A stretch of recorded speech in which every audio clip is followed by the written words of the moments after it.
Shopping करने का असली मजा तो सेल में आता है। अब 1 हफ्ते की छुट्टी।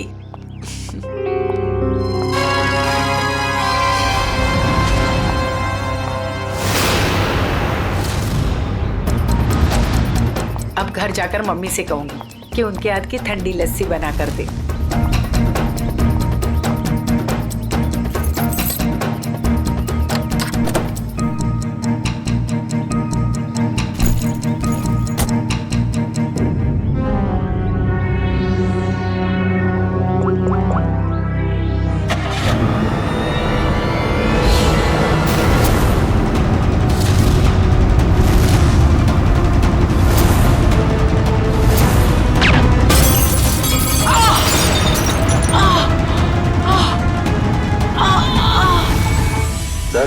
आज आपके लिए बहुत ही बड़ा दिन। आज आपको बिजनेसमैन ऑफ द ईयर का अवार्ड मिलने वाला है।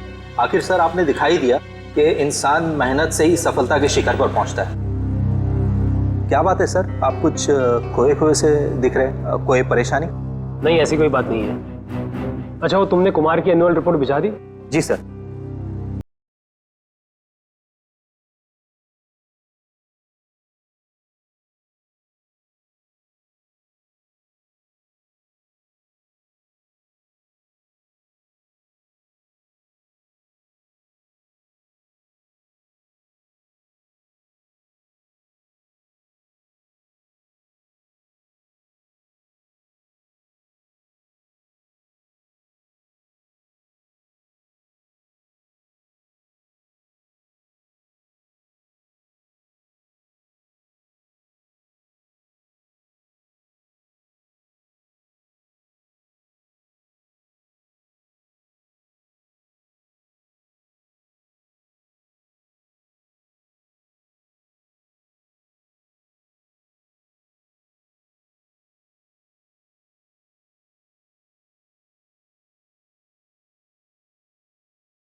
किसी बड़ी परेशानी में है। हाँ कहो, तुम्हारा दिमाग तो ठिकाने पे है। तुम ये डील कैसे कैंसिल कर सकते हो? छोड़ूंगा नहीं मैं तुम्हें। क्या हुआ सर? अंदर सब इंतजार कर रहे हैं आपका। ठीक है चलो।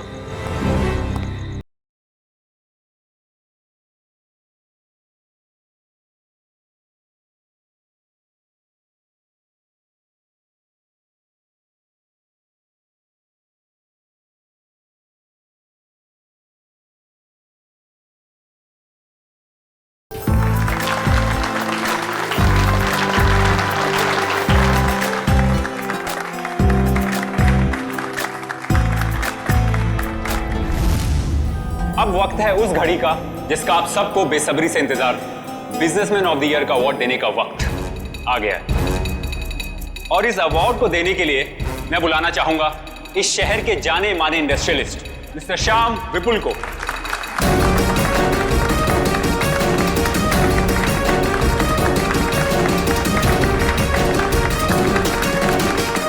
जैसा कि आप सभी जानते हैं, इस साल के बिजनेसमैन ऑफ द ईयर हैं मिस्टर विराज।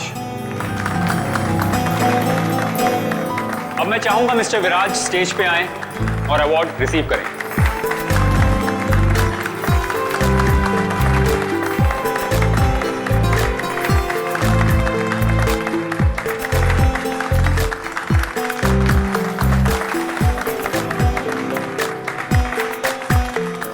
अब मैं चाहूंगा मिस्टर विराज हमारे लिए 2 शब्द कहें।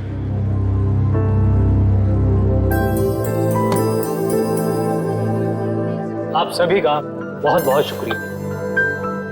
मैं सिर्फ इतना कहना चाहूंगा कि इंसान अगर चाहे तो मेहनत और ईमानदारी के बल पर जिंदगी में कुछ भी हासिल कर सकता है। इस अवार्ड को जीतने का श्रेय मैं अपने बहुत ही खास अरे ये क्या?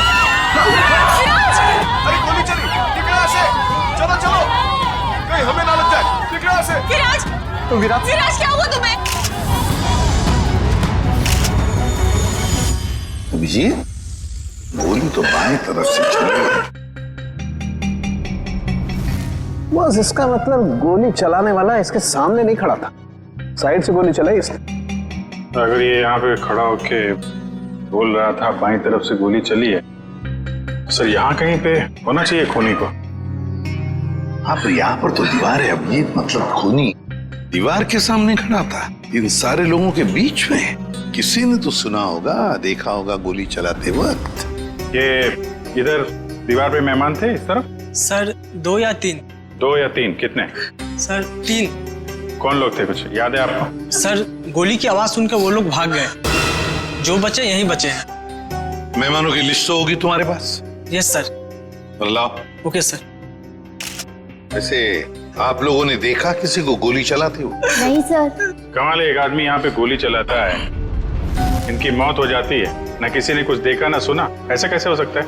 सर दरअसल हम सबका ध्यान स्टेज पे चल रहे प्रोग्राम पे था, इसलिए गोली कहाँ से आई वो पता ही नहीं चला। हाँ हाँ सचिन, यहाँ पे सारी ग्लासेस बिल्कुल ठीक ठाक है, लेकिन इस ग्लास पे क्रैक है। अभिजीत, ग्लास में क्रैक है, मगर ग्लास खड़ा का खड़ा ही गिरा नहीं है। ऐसा क्रैक तो तभी आएगा सर, ये ग्लास किसी से टकराए या फिर कोई बहुत जोर की आवाज हो ग्लास के पास। जरूर ये आवाज गोली चलने की है, और वो गोली इसी ग्लास के करीब से ही चली है। पंखे, हाँ आजा। देख, लगता है गोली यहीं से चली है, ग्लास के पास से।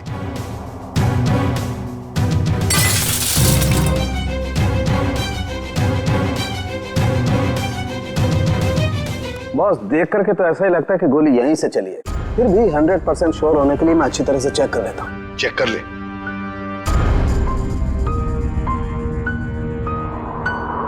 आप लोग उसे बिल्कुल नहीं छोड़ना जिसने विराज को मारा है। बिल्कुल, आपसे वादा करते हैं, जिसने भी ये किया है उसे कड़ी से कड़ी सजा दिला देंगे। तू हिम्मत से काम ले, अगर तू ऐसे करेगा तो काम कैसे चलेगा? चुप हो जा।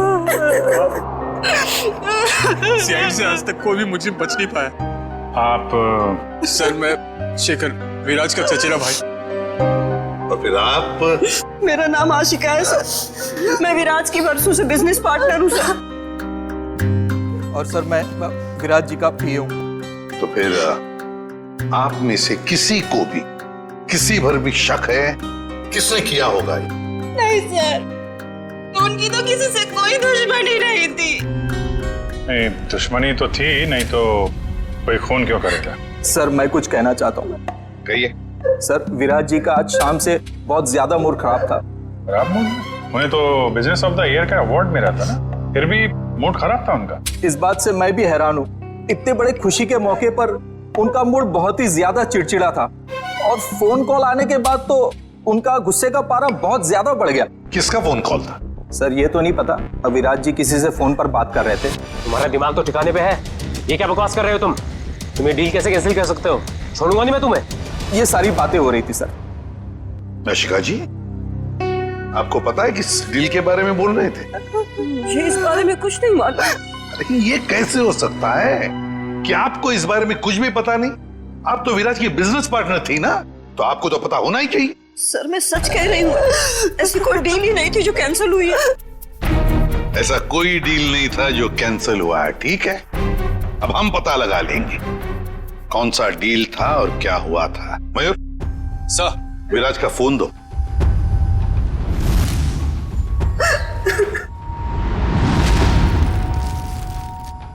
देखो जरा, आखिरी फोन।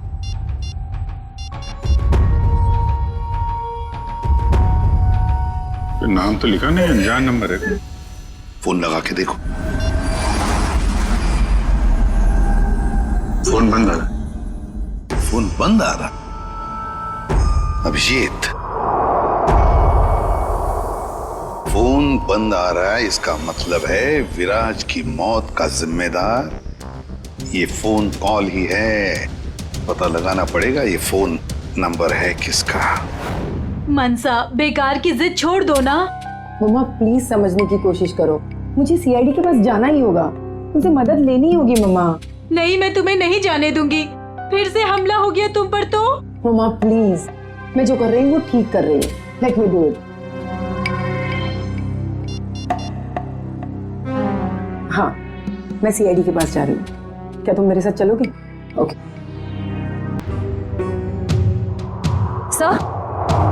सर, मोबाइल कंपनी वालों से पता चला है कि वो नंबर किसी अर्जुन के नाम पे रजिस्टर्ड है, जो बगोदिया बस्ती में रहता है। लेकिन उसके घर वालों ने बताया कि अर्जुन तो 5 साल पहले मर चुका है। क्या? और उसका सिम कार्ड कौन इस्तेमाल कर रहा है कुछ पता नहीं। तो बड़ा चालाक है ये खूनी, कोई भी सुराग नहीं छोड़ रहा है। 5 साल पहले मरे हुए आदमी का सिम कार्ड इस्तेमाल करता है और फिर विराज का खून भी करता है।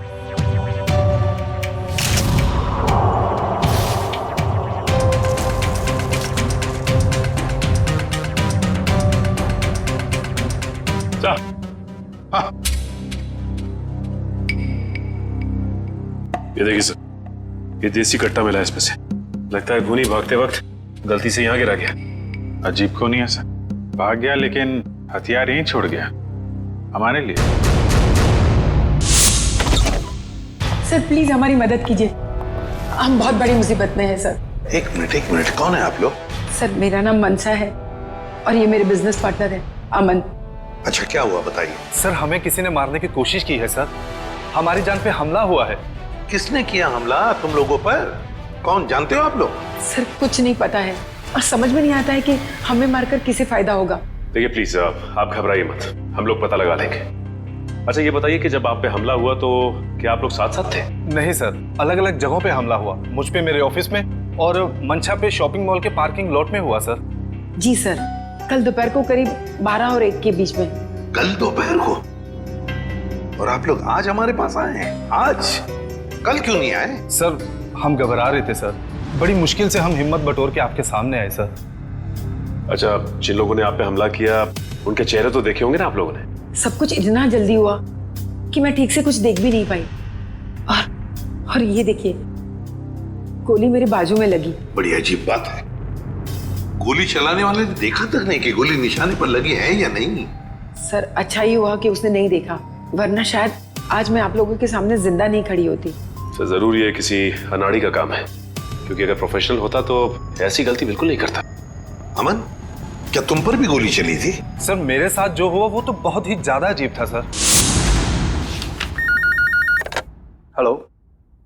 अरे नहीं यार, ऑफिस में आज अकेला ही हूँ, शनिवार था इसलिए सभी लोग चले गए। मेरा भी थोड़ा बहुत ही काम बाकी है, बस मैं भी जाने ही वाला हूँ। Okay, take care, bye bye bye.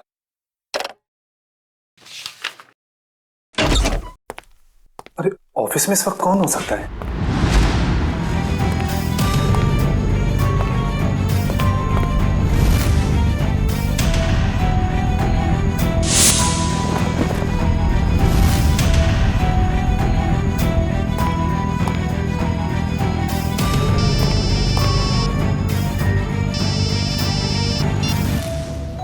क्या उधर रुका था मैं?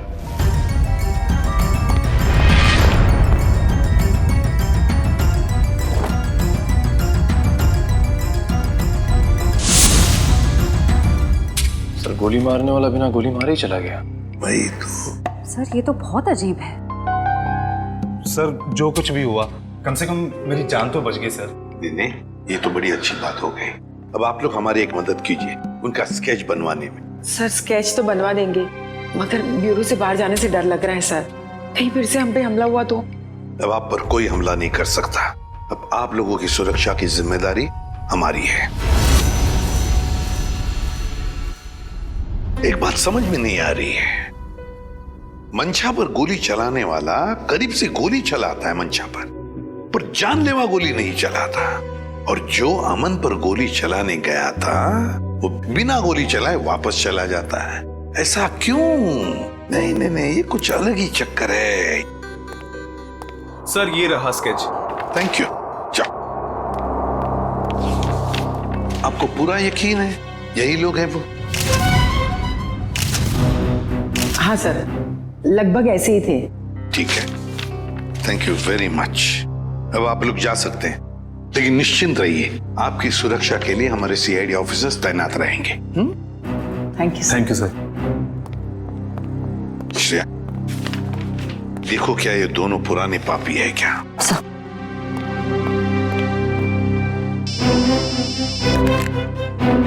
हाँ, सड़क के बोल। गोली उसी टेबल पे से चली थी जिस टेबल पर वो वाइन ग्लास था। ओके, ठीक है। सर? हाँ, मिल गया? नहीं सर, उन दोनों का हमारे डेटाबेस में तो कोई रिकॉर्ड ही नहीं है। कोई भी रिकॉर्ड नहीं है उन दोनों का? अच्छा, एक काम करते हैं, वो मॉल जिसके पार्किंग लॉट में मंशा पर हमला हुआ था और अमन का ऑफिस, इन दोनों जगहों के पास उस वक्त जिस वक्त गोली चली थी, उस वक्त जितने भी सेलफोन्स नेटवर्क में थे, उन सब का पता लगाते हैं। पर सर, ऐसे तो सैकड़ों लोग होंगे। बिल्कुल, सैकड़ों लोग होंगे, सैकड़ों फोन होंगे, मगर मुजरिम उन्हीं में से ही कोई है, उन्हीं में से ही कोई है जो सबसे करीब थे उस पार्किंग लॉट में मंशा के पास, और सबसे करीब थे अमन के पास उसके ऑफिस में। उन्हीं में से ही है जो सबसे करीब थे इन दोनों के। फ्रेडी और पंकज को बोलो पता लगाने के लिए। सर, फंक्शन का फुटेज रेडी है।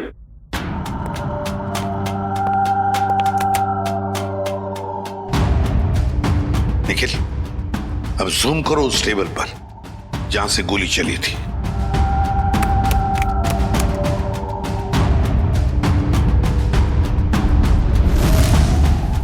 माय गॉड, सर इस टेबल पे तो 3 लड़कियां बैठी हैं। इसका मतलब इनमें से किसी ने विराज पे गोली चलाई। पता लगाना पड़ेगा है कौन ये 3 लड़कियां।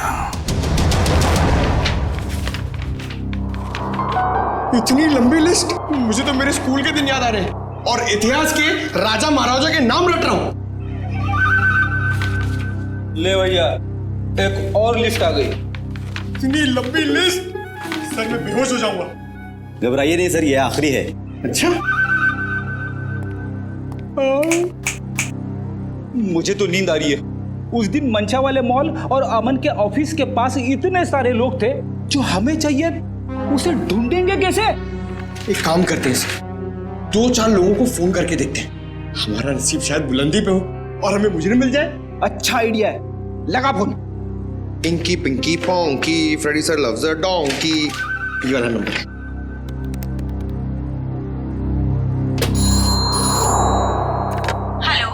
हेलो, क्या नाम है आपका मैडम? तुम्हें क्यों बताऊं? तुम्हें शर्म नहीं आती? अनजान लड़की को फोन करके परेशान करते हो। अरे नहीं मैडम, आप समझ नहीं रही हैं। अगर तुमने मुझे दोबारा फोन किया ना, तो मैं सीआईडी को कंप्लेंट कर दूंगी। मैं खुद सीआईडी से हूँ और मैं इंडियन क्रिकेट टीम के कैप्टन हूँ। खबरदार जो फोन किया दोबारा। अरे मैडम, आप समझ क्यों नहीं रही हैं? मेरे पति ने कहा ना तुमसे मुझे फोन करके परेशान करने के लिए। जाओ जाके कह दो उसे, मैं 1 पैसा दहेज नहीं देने वाली।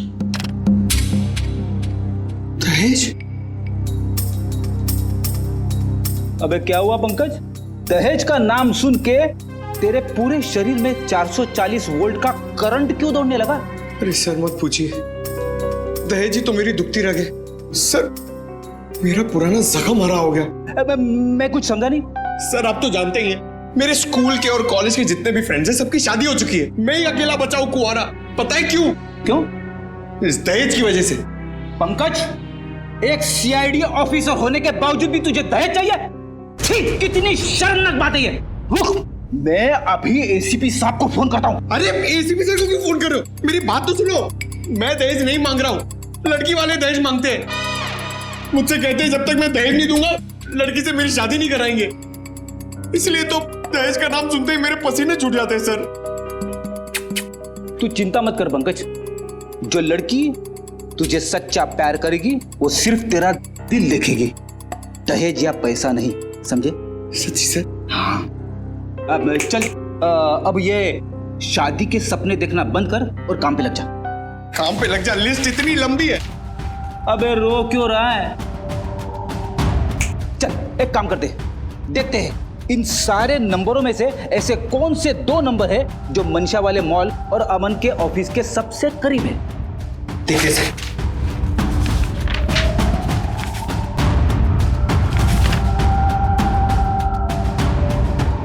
सर ये नंबर देखिए सर। सर ये मॉल से सिर्फ 70 मीटर दूर है। सर ये नंबर देखिए, ये ऑफिस से 20 मीटर दूर है sir. Excuse me, yes sir, आप जरा बता सकते हैं कि ये और ये दो नंबर किसके नाम पे? एक मिनट।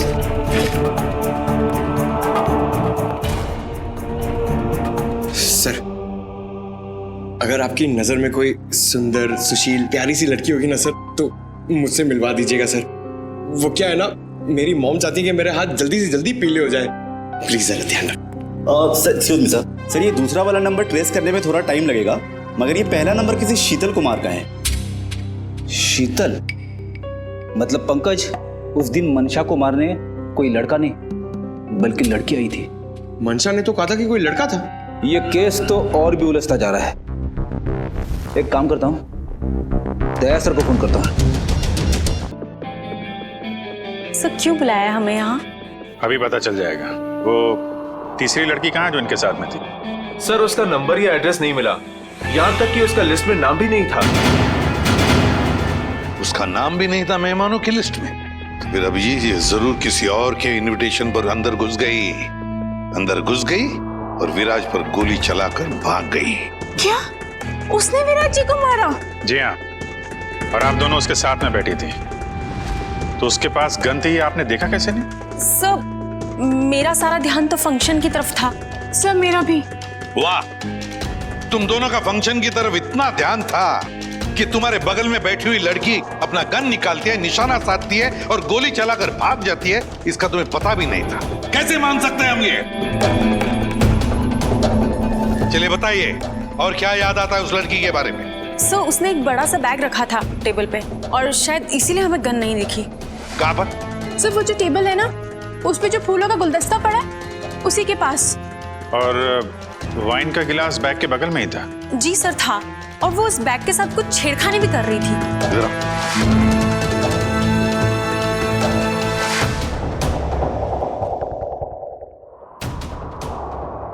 तुम दोनों यहाँ बैठी थी? जी सर। और उसने बैग कहाँ रखी थी? सर उसका बैग यहाँ पर था और ग्लास यहाँ पर? जी सर।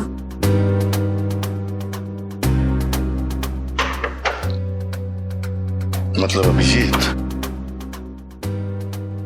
बैग के अंदर गन छुपा कर रखी थी। वो कह रही थी ना, छेड़छाड़ कर रही थी बैग के साथ, निशाना साधा उसने और गोली चला दी।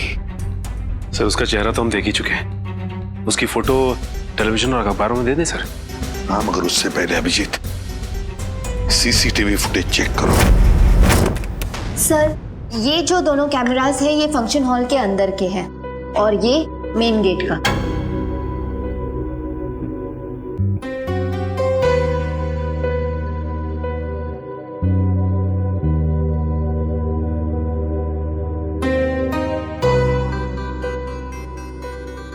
तो काफी देर से आई फंक्शन में।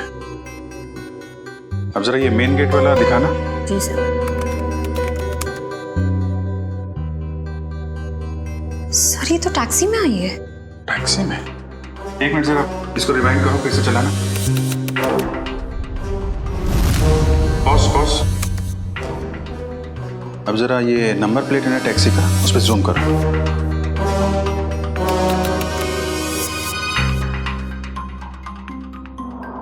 टैक्सी कंपनी से पता करो कहां से बैठी थी ये इस टैक्सी में। जी हाँ, मैं उसी टैक्सी की बात कर रहा हूँ, VWJA 3856। जी हाँ, 23 नवंबर की रात लगभग 8 बजे के आसपास इस टैक्सी ने एक लड़की को तिरला ऑडिटोरियम पहुंचाया। देखिए इस लड़की की सारी डिटेल चाहिए हमें। जी हाँ, खून का मामला है। क्या कहा टैक्सी कंपनी ने? सर कंपनी वाले सारी डिटेल्स ईमेल कर रहे हैं सर। ओके, टैक्सी कंपनी का ईमेल आ गया।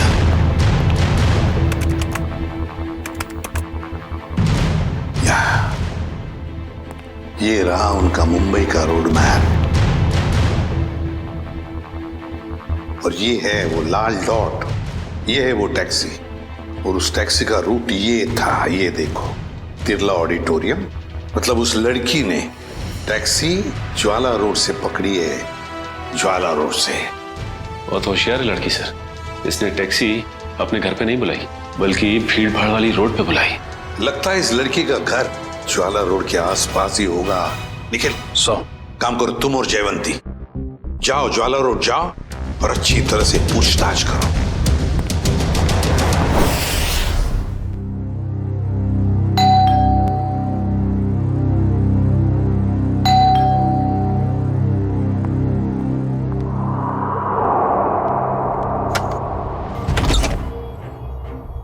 शीतल, क्या? शीतल तुम हो ना? आप लोग क्या कह रहे हैं? ये हेडफोन्स निकालोगी तब सुनाई देगा। I am so sorry. आप लोग तीनों दीपा के कजिन्स हैं, राइट? मैं आप लोग का ही वेट कर रही थी। हम लोग कोई कजिन वजन नहीं है, हम लोग सीआईडी से हैं। सीआईडी? सर, सब कुछ ठीक है ना? शनिवार दोपहर 3 बजे तुम मॉल में क्या कर रही थी? कौन सा मॉल? वही मॉल जो जवाहर नगर में है। सर मॉल, मैं कोई मॉल में थी नहीं, और जवाहर नगर तो मेरे घर से काफी दूर है, मैं वहां जाती ही नहीं हूँ। देखो शीतल, ड्रामा करने की जरूरत नहीं है। अगर तुम जवाहर नगर नहीं गई थी तो तुम्हारा फोन वहां कैसे पहुंच गया? पर मेरा फोन तो गुम हो चुका है, मेरे पास है ही नहीं। आप लोगों को मिला क्या? ओह, तो फोन मिलने रहा है, बहाने अच्छे हैं, मगर सीआईडी के सामने ये सारे बहाने पिट जाते हैं, क्योंकि हमें ये भी पता है कि इस वक्त आपका फोन कहाँ है। यहीं पर है, घर पे, नेटवर्क यही बता रहा है। पर मेरे पास तो मेरा फोन है ही नहीं, और नेटवर्क और सिग्नल, हाँ शायद हो सकता है कि मेरी काम वाली बाई ने चुराया हो। मैं उसे इनफैक्ट निकालने वाली थी काम से। अंदर कौन है? कोई नहीं, शायद चूहा होगा। चूहा? आप लोग कहाँ जा रहे हैं? आप लोग मेरी मर्जी के बगैर मेरे घर में नहीं जा सकते। सुनिए, आप लोग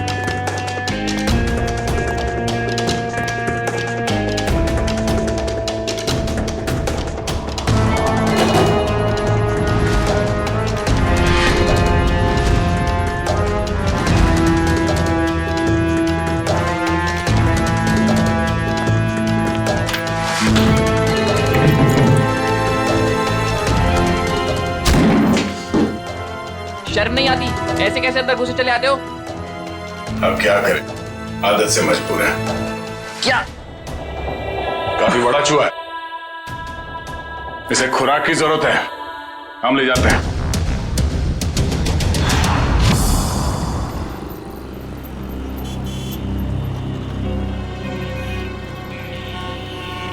प्रॉम टैक्सी में यहाँ से बैठी होगी वो, लेकिन उसे टैक्सी यहाँ से क्यों पकड़ी होगी, कहीं और से क्यों नहीं? यही समझ में नहीं आ रहा है। देख भाई निखिल, तेरी समझदारी जरा मैं हिला देती हूँ। तुझे पता है, एक आदमी जब सजदर जाता है तो वो बाहर टहलने निकल पड़ता है। सजने के बाद टहलने क्यों लगता है? डिपेंड करता है, अगर जवान बच्चा हो तो कुड़ियों छुड़ियों पे लाइन मारने निकल पड़ता है, और अगर बुजुर्ग हो तो खुशी में निकल पड़ता है। लेकिन औरतों और लड़कियों का ऐसा नहीं होता, तुझे नहीं पता? नहीं। लड़कियों के बारे में कुछ तो पता होगा। वो कुछ भी नहीं पता? नहीं। शर्मा क्यों रहा है? नहीं, वो देख, लड़की औरत जब एक बार तैयार हो जाती है तो वो ज्यादा दूर तक नहीं जाती, मतलब नहीं जाती, जा ही नहीं सकती। मतलब ये कि वो जहाँ तैयार हुई है, टैक्सी भी उसने वही बुलाई होगी। मतलब घर के आसपास? बिल्कुल, देखा था ना वीडियो में, कितनी सजी धजी हुई थी। अब इतना मेकअप और लिपस्टिक उसने होटल में बैठ के नहीं किया, घर पे किया होगा। उसका घर यहीं कहीं आसपास होना चाहिए। अब एक बात मैं आपको बताता हूँ। लड़कियों के बारे में? नहीं, बंदा जा रहता है, अक्सर दवाई वगैरह वो यहाँ आसपास से लेता है। होशियार है तू। वो तो चल ढूंढे उसे। एक्सक्यूज मी जी, हमें कुछ चाहिए। प्रिस्क्रिप्शन दिखाओ। ये क्या है? ये प्रिस्क्रिप्शन है। ध्यान से देखो जरा। बात क्या है? देखो, हम सीआईडी से हैं। ये फोटो ध्यान से देखो और बताओ, तुमने पहले इसे कहीं देखा है? तो मेरी? ये तो मेरी। नहीं, मेरी कुछ नहीं लगती। ये तो वही है ना? अरे देखना, ये वही है ना? अरे हाँ, ये तो वही है 11 नंबर बंगले वाली। 11 नंबर वाली? हाँ, 11 नंबर पे रहती है, घर से फोन करती है। बहुत बार घर पे दवाई भेजी हमने इसकी। क्यों, बीमार है क्या? नहीं, हट्टी कट्टी है। 11 नंबर वाली।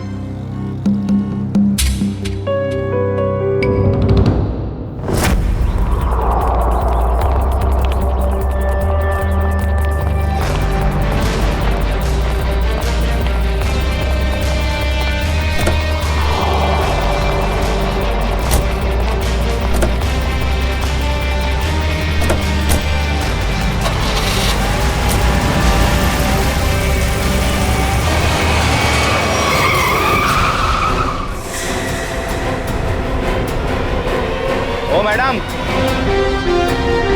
गाड़ी हटाओ।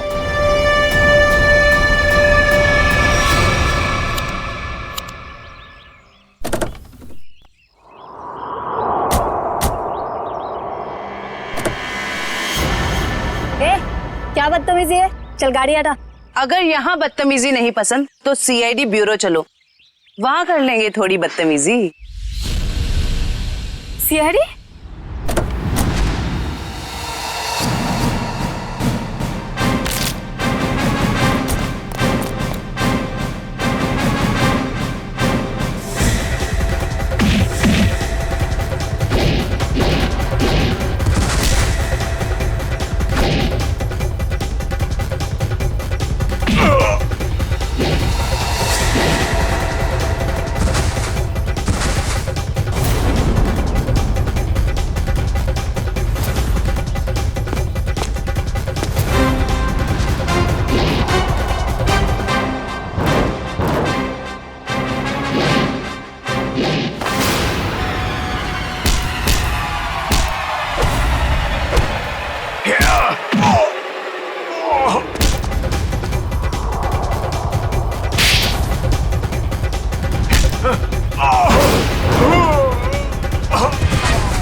सब प्लीज मुझे जाने दीजिए, मेरी कोई गलती नहीं है। चुप! पैसे लेकर लोगों को मारते और कहते हो तुमने कुछ नहीं किया। किसने कहा था तुम्हें मंशा और अमन को मारने के लिए? प्रीतम ने। कौन प्रीतम? वो बड़ी पार्टियों से सुपारी का कॉन्ट्रैक्ट लेता है और हम जैसे लोगों में बांट देता है। मुझे मंशा को मारने के लिए कहा था उसने, और मेरे दोस्त रिंकू को अमन की सुपारी दी थी। मतलब पैसे लेकर लोगों को मारने का पूरा नेटवर्क ये प्रीतम चलाता है। और फिर मंशा और अमन को मारने के लिए प्रीतम को किसने कहा? प्रीतम को किसने कॉन्ट्रैक्ट दिया था? सब विराज ने। विराज? सर इसका मतलब विराज, मंशा और ये अमन का केस आपस में जुड़ा हुआ है। हाँ, पर मजे की बात यह है सचिन कि विराज ने प्रीतम को कॉन्ट्रैक्ट दिया मंशा और अमन को मारने का, और फिर विराज का ही खून हो गया। सर कहीं ऐसा तो नहीं कि अमन और मंशा ने मिलकर विराज को मरवा दिया हो? तो फिर मंशा और अमन हमारे पास क्यों आते हैं? अच्छा, ये तुम्हें सुपारी मिली थी ना मंशा और अमन को मारने की, तो फिर तुम और तुम्हारे दोस्त नाकामयाब कैसे हो गए? नाकामयाब नहीं हुए थे सर, प्रीतम ने आखिरी वक्त पर सुपारी कैंसिल कर दी थी। प्रीतम ने आखिरी वक्त इन दोनों को मारने का प्लान ही कैंसिल कर दिया? क्यों? ये चक्कर क्या है? मुझे तो लगता है विराज की मौत के पीछे इस प्रीतम का हाथ है। दीपिका। जी सर। तुम्हें विराज को मारने के लिए किसने कहा था? प्रीतम ने। प्रीतम ने? सर मगर प्रीतम को किसने कहा होगा विराज को मारने के लिए? वो भी पता चल जाएगा निखिल। सर मुझे कितनी देर यहाँ रुकना पड़ेगा? क्या मैं घर जा सकती हूँ? क्यों? ऐसा कौन सा अच्छा काम किया है जो तुम्हें हम जाने दें? एक खूनी को बचाने की कोशिश की है तुमने, समझे?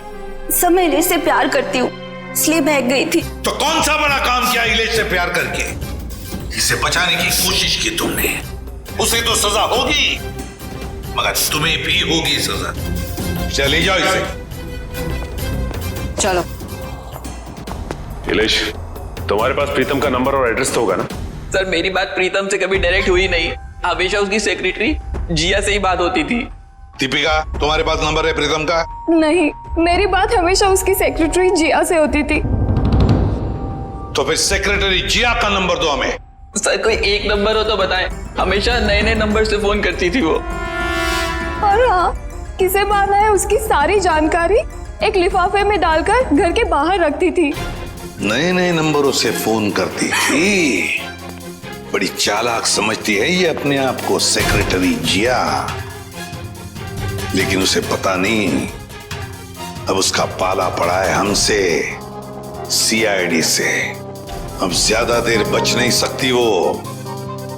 जिया ने जिन जिन नंबरों से तुम्हें फोन किया है वो सारे के सारे नंबर चाहिए हमें अभी इसी वक्त।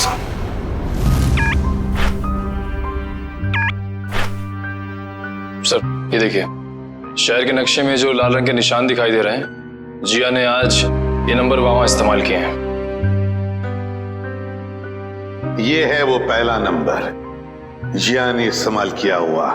राजा पार्क से लेकर खातीपुरा गया है और 30 मिनट तक बात कर रही थी, 30 मिनट तक। और फिर खातीपुरा से वो श्याम नगर आई। उस दौरान उसने 40 मिनट तक बात की। हाँ सर, और तीसरा नंबर उसने इस्तेमाल किया है श्याम नगर से क्वींस रोड के बीच। तकरीबन अब 1 घंटे बात की है सर। और उसके बाद अब ये क्वींस रोड से विद्यानगर की तरफ गई। और सर विद्यानगर में जिया के नंबर के साथ एक और नंबर है। लगता है ये नंबर प्रीतम का है श्रेया, ये प्रीतम ही है। इस प्रीतम ने बुलाया होगा जिया को विद्यानगर मिलने के लिए। लेकिन सर विद्यानगर के बाद तो जिया का मोबाइल बंद हो गया है सर। तो ठीक है, होने दो, लेकिन वो दूसरा नंबर भी तो है जिससे जिया मिली थी, उसको ट्रैक करो निखिल।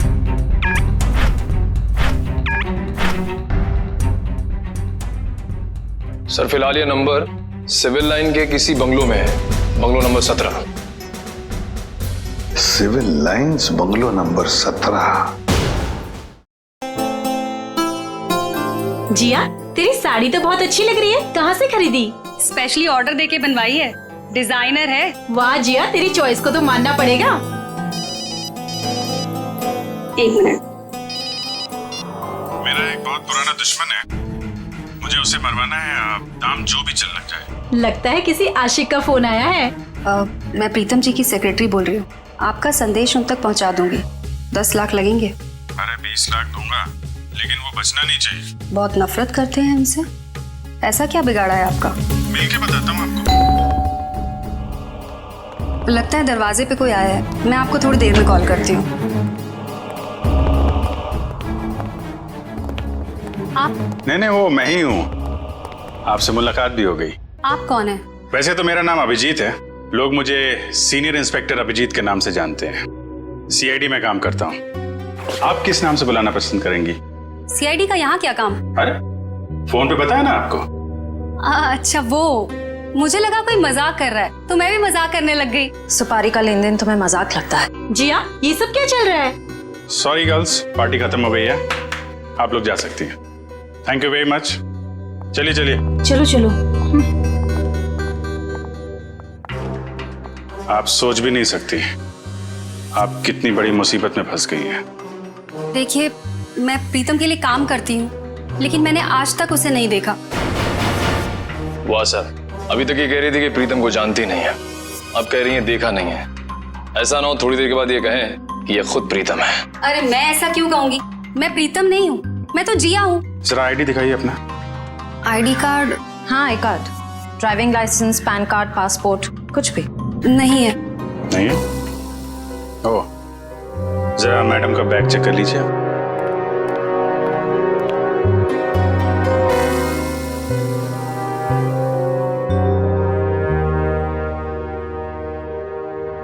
सर इस खूबसूरत चेहरे का नाम है प्रीतम योगिता। अच्छा, तो आप प्रीतम हैं? भाग के कहाँ जा रही हो? पहले अपने चेहरे का मेकअप तो करवा लो।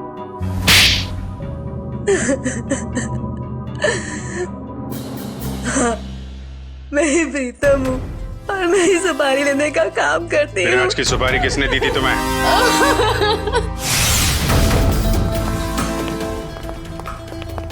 माफ कीजिएगा, ऐसे ही चले आए। क्या करते, काम बहुत जरूरी था। आपने दीपिका को गिरफ्तार कर लिया? जी, सीआईडी से वो बच नहीं पाई। लेकिन उसने ऐसा क्यों किया? विराज ने उसका क्या बिगाड़ा था? नहीं, विराज ने दीपिका का कुछ नहीं बिगाड़ा था। तो उसने मेरे भाई को क्यों मारा? क्योंकि किसी ने सुपारी दी थी दीपिका को विराज को मारने की। विराज की सुपारी? लेकिन विराज की सुपारी किसने दी?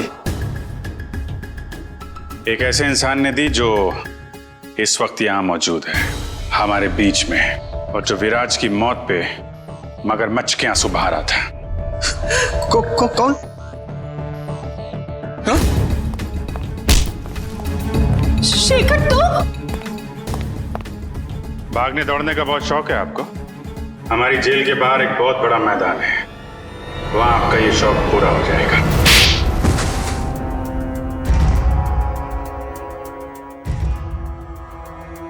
कहने के तो ये हमारा फैमिली बिजनेस था, लेकिन सच तो ये था कि पूरा कारोबार सिर्फ और सिर्फ विराज भैया चलाते थे।